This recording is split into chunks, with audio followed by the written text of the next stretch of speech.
माझं नाव विकास पंडित यादे. माझं वय वर्ष 81 आहे. मी पुण्यातच राहतो. महात्मा सोसायटी कोथरूड मधली फेमस सोसायटी आहे. त्याच्या बाजूला आमची माऊली विहार सोसायटी आहे. 10 मिनिटांमध्ये आम्ही हे करतो. तर 10 वर्षापासून मी आमच्या सोसायटीच्या मध्ये योगा करत आहे.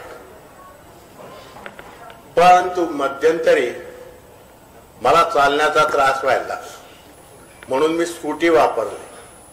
परंतु ह्या 4-5 महिन्यामध्ये अशी परिस्थिती झाली की 5 मिनिटं सुद्धा मला चालता येत नव्हतं. म्हणून मग सगळे टेस्ट केल्या, कशात काही सापडेना. मग MRI केला. तर MRI मध्ये समजले किंवा L4 L5 मध्ये नस दाबली गेलेली आहे. मग ते 2-3 डॉक्टरांना आम्ही तो MRI दाखवला. मग डॉक्टरांचं आम्हाला नाव कळालं. डॉक्टरांकडे दाखवलं. त्यांनी सांगितलं फक्त ऑपरेशन. म्हटलं डॉक्टर माझं वय तर 81, काय करायचं? म्हणे वय 81 असू द्या, पण तुम्ही मनाने तरुण आहात ना? म्हटलं हो. आणि मग करा ऑपरेशन. मग 10 जूनला जहांगीर मध्ये ऑपरेशन झालं. 16 जूनला मला डिस्चार्ज मिळाला. मी चालतच घरी म्हणजे चालतच बाहेर आलो. आमच्या गाडीत बसून घरी आलो. तर तिथे त्या ज्या फिजिओथेरपिस्ट वाल्या त्यांनी मला पायाचे फिजिओथेरपी शिकवली होती. तर डॉक्टर म्हणाले की साधी फिजिओथेरपी तुम्हाला काही घरी कशाची गरज लागणार नाही, परंतु म्हणे 1.5 महिन्यानंतर तुम्ही कमरेची थेरपी घ्या. म्हटलं ठीक आहे. मग त्यांनी सखी जैन म्हणून आहे त्यांची, तिला घरी पाठवलं. मग तिच्याकडून फिजिओथेरपी चालू केली. मागच्या आठवड्यामध्येच मग एक्सरे काढला.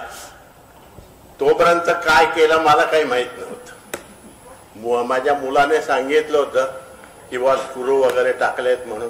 पण एक्सरे मध्ये जेव्हा बघितलं तर 3 स्क्रू असे त्याच्यामध्ये आहेत. माझ्या सरांनी सांगितलं. तर काही नाही, म्हणजे जसे ऑपरेशन करताना ते होते तसेच 2 महिन्यांनी पण आहेत. तर माझ्या आता ऑपरेशनला 2.25 महिने झाले. तर ते म्हणाले की 3 महिन्यानंतर वाकायचंय. ती पुन्हा फिजिओथेरपी सांगेल आणि 6 महिने काळजी घ्यायची. म्हटलं ठीक आहे. तर आता कशी अशी परिस्थिती आहे, आमची सोसायटी आहे. सोसायटीचं जे ग्राउंड आहे ते ओलसर असल्यामुळे खाली काही उतरता येत नाही. तर घरातल्या घरात आणि पॅसेज मध्ये फक्त चक्रा मारायच्या. तर पहिल्यांदा सरांनी सांगितलं होतं डॉक्टरांनी की 20 मिनिटं ऍट ए टाइम चालायचा प्रयत्न करा. त्याप्रमाणे मी 20 मिनिटं चालायला लागलो. मग असं 5-10 मिनिटं असं व्हायचं. परंतु दिवसातून 1-1.25 तास चालायचं. आता त्यांच्याकडे मागच्या आठवड्यातच जाऊन आलो. त्यांनी सांगितलं आता 40 मिनिटं चालायचं. तर अजून काही सुरुवात केली नाही. आता 20-25 मिनिटापर्यंत आलोय. 40 मिनिटापर्यंत मी काय जास्त पण चालेल. तर असे हे आपले राहुल चौधरी डॉक्टर ते आमच्या गावचेच निघाले. जळगावचे वैशिष्ट्य म्हणजे गाववाले. आमच्याकडे एक शब्द आहे, गाववाला आहे रे आपला हा. त्याप्रमाणे आमचे गाववाले निघाले. एक आपसामध्ये आपुलकी जास्त येते गाववाला म्हटल्यावर. तर त्यांची ती आपुलकी, माझी हिम्मत आणि घरच्यांचा सपोर्ट याच्यामुळे मी आज उभा आहे. एक फार बरोबर माफक बोलले तुम्ही. तर त्यांना मी एकच म्हणतो की असे डॉक्टर्स शक्यतो सापडत नाहीत. धंदा करणारे जास्त सापडतात.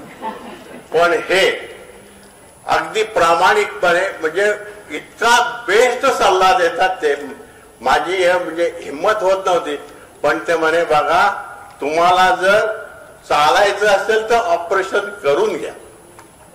त्याप्रमाणे मी त्यांचं ऐकलं. ऑपरेशन झालं आणि 6 महिन्याने काय, आता काय मी काय पेन्शनर आहे, पोस्टामध्ये नोकरी केलेला मनुष्य.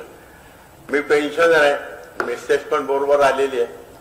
तुमच्या सगळ्यांच्या सदिच्छा माझ्या बरोबर असू द्या आणि पुढच्या वेळेला डॉक्टरांनी जर बोलत आपण पुन्हा एकत्र येऊ आणि सगळे नक्कीच. डॉक्टरांना पुन्हा मी एकच सांगतो की ते डॉक्टर नसून देव आहेत. नाही